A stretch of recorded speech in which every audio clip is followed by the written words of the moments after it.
Fala pessoal do Explica Enem, tudo bem? Aqui quem fala é o Pedro, professor de Química Geral. E é a primeira vez não mostrei meu rosto aqui, mas dessa vez falaram para eu mostrar, então prazer, tudo bom com vocês? A aula de hoje é método de separação de misturas e eu espero que vocês gostem.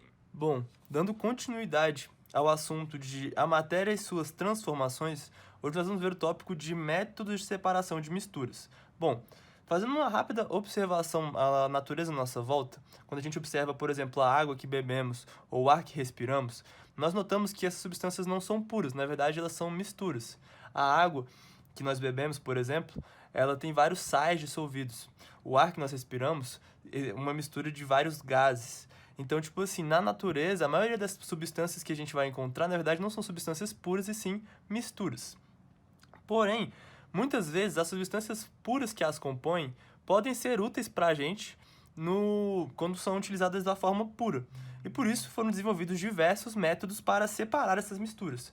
E hoje aqui nós não vamos conseguir ver todos, porque são muitos, mas vamos ver os principais que podem ser abordados na sua prova do Enem, beleza? Bom, começando pela filtração, bom, eu acho que é o método de separação que está mais presente, assim, tipo, é mais fácil da gente ver, assim, na nossa vida, certo?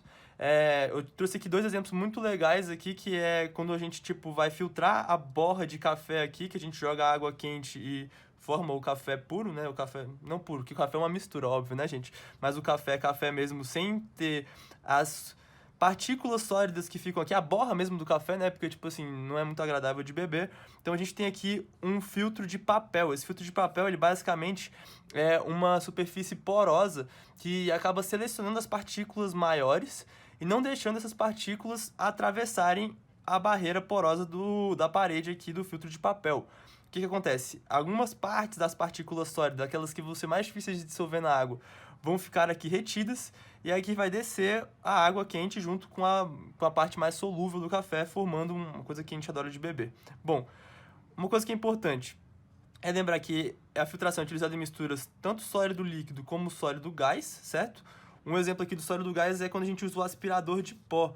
É que uma pessoa, quando está aspirando a poeira, ela está separando essas partículas sólidas que estão suspensas no ar, que é um fluido, né, um gás, e está tirando dele. Portanto, está fazendo uma separação por filtração, beleza?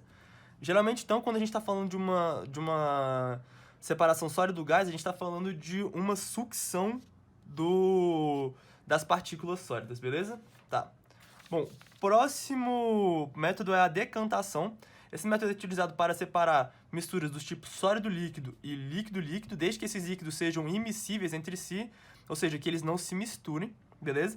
E ela vai funcionar com base nas diferenças de densidade entre as substâncias e pela ação da gravidade, ou seja, tem uma substância que vai ser mais densa, uma substância que vai ser menos densa. No caso aqui, por exemplo, o óleo e a água. O óleo ele é menos denso que a água como ela é mais densa, ela vai para baixo, sendo puxada pela ação da gravidade, beleza? Tá. Daí aqui, o que a gente vai mostrar aqui para vocês? Dois exemplos. O primeiro que eu vou falar aqui é o do óleo com a água. O óleo com a água, basicamente, como eu falei, eles não vão se misturar e pelo óleo ser menos denso, ele vai ficar aqui para cima, certo? A gente tem aqui um funil de decantação, que é um objeto que é facilmente encontrado nos laboratórios químicos, onde a gente vai ter aqui uma torneira que vai liberando a água.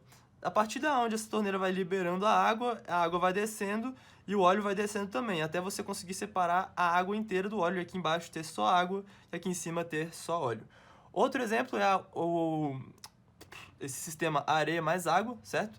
Basicamente o que acontece aqui, nós temos a água, aqui no primeiro momento, a areia suspensa na água, certo? Tipo assim, as partículas soltas.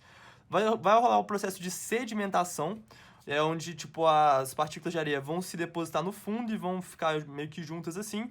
Daí a gente pode separar isso de duas formas. A primeira é por decantação, você vai só tipo, derramar a água aqui em outro recipiente, o recipiente original vai restar areia.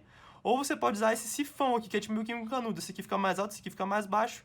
Você conecta os dois por esse sifão e a água vai passar de um recipiente para o outro. Beleza? Bom, outro processo muito importante nesse contexto é o da destilação. Seja ela simples ou fracionada, a destilação consiste na separação de misturas por meio dos processos de vaporização e condensação de líquidos. Beleza. Bom, na destilação simples, nós iremos separar misturas ou soluções homogêneas ou misturas heterogêneas de sólidos com líquidos, beleza? Por meio do seu aquecimento. Bom, então aqui a gente tem um esqueminha simples de destilação, né? Que dentro desse primeiro recipiente aqui a gente vai ter a nossa solução, a nossa mistura heterogênea, a qual vai estar sendo submetida a um pouco de calor, beleza? Esse calor vai esquentar a nossa mistura e vai, eventualmente, evaporá-la. Bom, evaporar a parte da mistura, né? A parte líquida, no caso. A parte líquida sendo evaporada, ela vai passar aqui por um condensador, que nesse caso aqui no esqueminha é um condensador à base de água. A maioria deles é assim, onde a água que está mais gelada fica circulando ao redor do tubo aqui dentro, né? Onde está passando o gás. E essa água que está mais fria vai estar tomando energia do gás, fazendo com que ele condense, ou seja, que ele retorne ao estado líquido. Então, a gente vai evaporar e fazer com que ele volte ao estado líquido aqui. O que acontece? Primeiro a gente está evaporando uma mistura, uma parte começa a evaporar e a outra parte fica aqui. Essa parte que começa a evaporar, ela é condensada no condensador, e aí nós temos uma substância pura que saiu aqui, beleza? Ao final nós vamos ter o nosso resíduo sólido, né, o nosso sólido puro aqui no primeiro recipiente, e depois o nosso líquido puro no segundo recipiente, beleza? Tá. Daí, existe também o processo de destilação fracionada, beleza? O processo de destilação fracionada, o que acontece com ele? Basicamente, a gente vai separar líquidos, bom? Naquele outro lá era sólido de líquido, aqui são líquidos, e no caso esses líquidos eles se misturam, certo? Aqui são líquidos que estão misturados. Caraca, como é que eu vou conseguir fazer essa separação? Bom, é o mesmo processo. Nós vamos agora nós vamos evaporar todo esse líquido, e agora nós vamos utilizar os seus diferentes pontos de fusão e de ebulição, não, na verdade no caso de ebulição, né? Nossos diferentes pontos de ebulição para separar esses líquidos por meio do seu aquecimento, no caso resfriamento aqui que a gente vai usar da separação do petróleo, beleza? Então, tipo assim, o que vai acontecer na destilação fracionada? Deu aqui o exemplo do petróleo, ó. Bom, a gente colocou o petróleo bruto aqui, que é aquele líquido preto cheio de coisa, uma mistura extremamente heterogênea, de diversas fases, enfim. Ele é colocado dentro de uma fornalha que está a 600 graus Celsius em média, e o que acontece? Todo esse petróleo que está no estado líquido vai virar gás. Bom, ele vai virar gás e vai passar aqui por dentro da fornalhinha até entrar na torre de destilação, que é como como fica conhecida essa torre de separação dos componentes do petróleo, beleza? Bom, quando o gás entra aqui, ele vai para o seu primeiro ponto, que ele estaria a 400 graus Celsius. O que acontece? Ele está gasoso a 600 graus Celsius, mas a 400 graus Celsius, alguns dos seus resíduos já começam a liquefazer e solidificar. Então, a primeira coisa que é 400 graus Celsius é o seu resíduo sólido, onde a gente tem aqui ceras, parafina, asfalto e etc. E aí, conforme, o que vai se liquefazendo desce, e o que ainda é gás vai subindo, né? Porque a tendência dos gases é ir para cima, certo? Daí o que acontece? O gás vai subindo, e conforme ele vai atingindo diferentes temperaturas, ele vai passando do seu estado gasoso para o seu estado líquido. Então, o que acontece? Aqui é uma mistura com várias substâncias, né? Cada uma dessas substâncias muda de fase em uma determinada temperatura. Algumas a 400, outras a 370, outras a 300, outras a 200 e assim por diante. Aí a gente consegue formar as diferentes partes do petróleo, ou dos derivados do petróleo, né? E é isso aí que é a destilação fracionada. O próximo processo de separação de mistura, que é o da floculação junto com a coagulação, eu prefiro dar os dois juntos, porque muita gente confunde os dois, tem gente que acha que é até a mesma coisa, mas não é. E, basicamente, o que acontece? Ele é muito importante porque ele é uma das etapas do tratamento da água, então é um dos processos que ocorrem lá nas estações de tratamento de água, beleza? O que acontece? A coagulação é um processo químico e a floculação é um processo físico, beleza? Vamos lá. A coagulação, ela basicamente vai consistir da adição de um agente coagulante na água. Os principais agentes coagulantes são o sulfato de alumínio e o sulfato de ferro, beleza? Eles são basicamente sais que são solúveis em água. Uma parte deles vai ser dissolvida e vai equilibrar os colóides negativos, os íons de alumínio, e outra parte vai formar hidróxido de alumínio, beleza? Esse hidróxido de alumínio, que é o ALOH3, o que acontece? Ele é uma base insolúvel em água, ou seja, ela não se dissolve na água. Bom, ela não se dissolve na água, então algumas partículas dessa substância vão ficar suspensas na água, certo? Essas partículas que estão suspensas vão ser responsável por adsorver outras partículas, de sujeira no caso. Então o que vai acontecer aqui? A floculação, que é justamente essa adsorção dessas partículas. A floculação é um processo físico. Por quê? Porque aqui o hidróxido de alumínio ele vai aglutinar a sujeira suspensa na água. E dessa forma, quando ele aglutina, quando ele adsorver e aglutinar é a mesma coisa. Tipo, é você aderir à superfície, para quem não sabe. Beleza?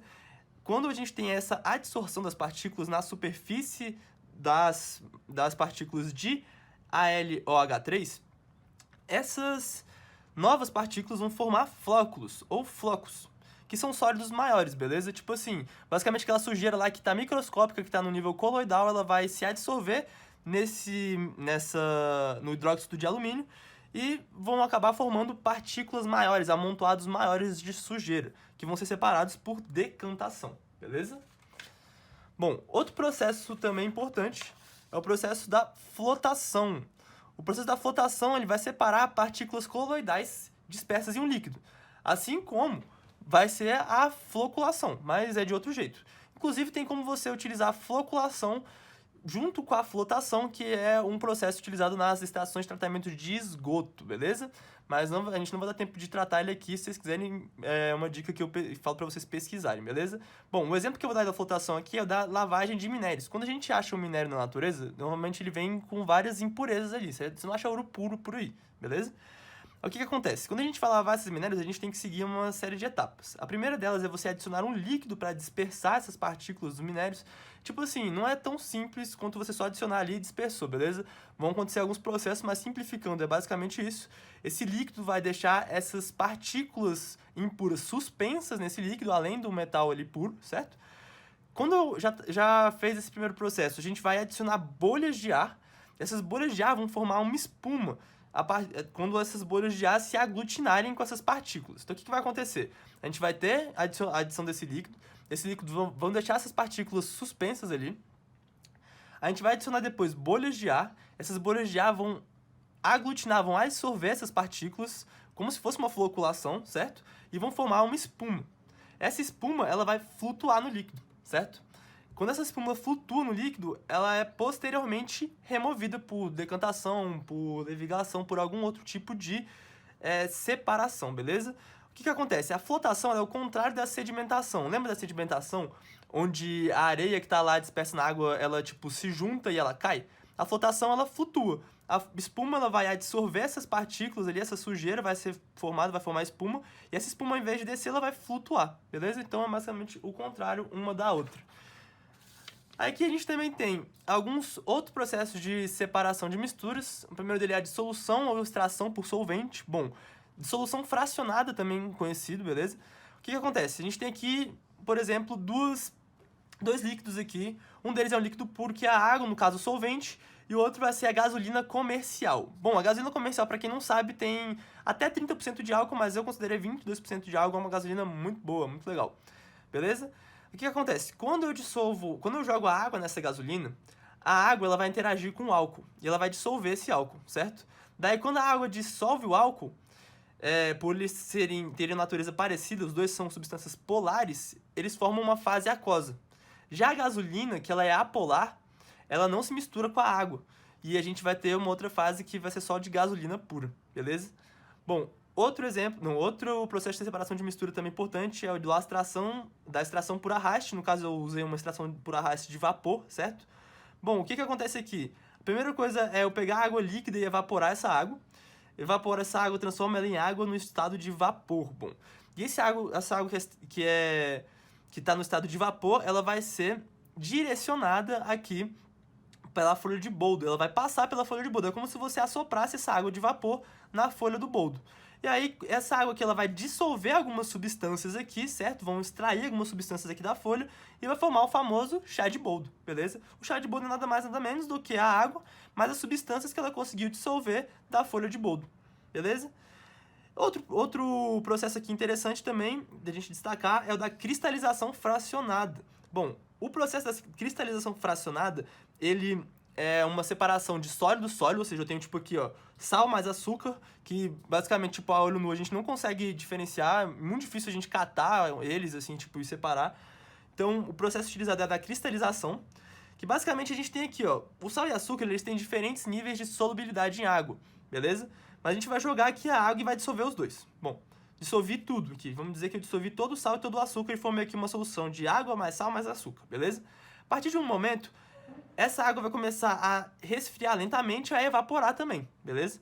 Com esse resfriamento e evaporação da água, uma das duas partes sólidas vai precipitar primeiro. Ou seja, o que vai acontecer? Uma delas vai deixar de estar dissolvida e vai só aparecer como corpo de fundo, enquanto que a outra vai continuar dissolvida. Assim que isso acontecer, você consegue remover a solução aquosa, no caso a água mais o açúcar, e vai sobrar só o sal aqui, depois você evapora a água, faz uma destilação simples e separa a água do açúcar, beleza? Bom, esses foram os principais métodos de separação de mistura. Existem outros, eu não consegui falar de todos, então eu sugiro para vocês que vocês vão ali na descrição do vídeo e leiam o material complementar, usem a apostila que vai ter todos os métodos lá, beleza? É só porque a gente tem que destacar os principais aqui, porque senão não cabe no vídeo. E vamos lá para os exercícios.